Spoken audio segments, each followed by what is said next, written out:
వ్యాస మహాభారతంలో తన వారందరూ చనిపోయారని ధృతరాష్ట్రుడు దుఃఖిస్తున్న సమయంలో సంజయుడు కాలం యొక్క మహిమను తెలుపుతూ ఈ విధంగా చెప్పాడు.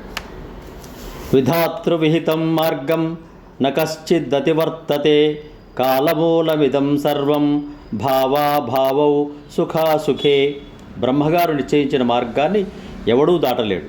ఈ జనన మరణాలు సుఖదుఖాలు దీనికంతకు మూల కారణం కాలం. కాలః సృజతి భూతాని కాలః సంహరతే ప్రజాః సంహరంతం ప్రజాః కాలం కాలః శమయతే పునః. ప్రాణులన్నింటినీ కాలమే సృష్టిస్తుంది, కాలమే ప్రజలను సంహరిస్తుంది, కాలం ప్రజలను సంహరిస్తూనే శమించిపోతుంది. కాలో హి కురుతే భావాన్ సర్వలోకే శుభాశుభాన్ కాలః సంక్షిపతే సర్వాః ప్రజా విసృజతే పునః. ఈ లోకాలన్నిట శుభాలు కానీ అశుభాలు కానీ సర్వభావాలను కాలం సృష్టిస్తుంది.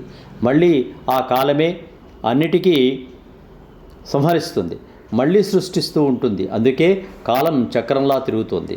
కాలః సుప్తేషు జాగర్తి కాలో హి దురతిక్రమః కాలః సర్వేషు భూతేషు చరత్య విధృతః సమః. అతీతానాగతా భావాః ఏ చరంతి సంప్రాప్తం తాన్ కాల నిర్మితాన్ బుద్ధ్వా న సంజ్ఞాం హాతుమర్హసి. నిద్రించే వారిని కాలమే మేల్కొల్పుతుంది. కాలం అతిక్రమిపరానిది. అన్ని ప్రాణుల పట్ల ఆ కాలం వదలకుండా సమానంగా ప్రవర్తిస్తుంది. భూతకాలంలోనివి కానీ భవిష్యత్తులోనివి కానీ ఇప్పుడున్న భావాలు కానీ కాల నిర్మితాలు అని తెలుసుకో, వివేకం పోగొట్టుకోరాదు అని సంజయుడు ధృతరాష్ట్రునికి తెలుపుతున్నాడు. ఈ కాలోహి దురతిక్రమ అనేటువంటి ఈ శ్లోకపాదం ఈ లోకంలో కాలం యొక్క గొప్పతనాన్ని తెలిపేటువంటి ఒక సూక్తిగా మనకు కనిపిస్తూ ఉంది.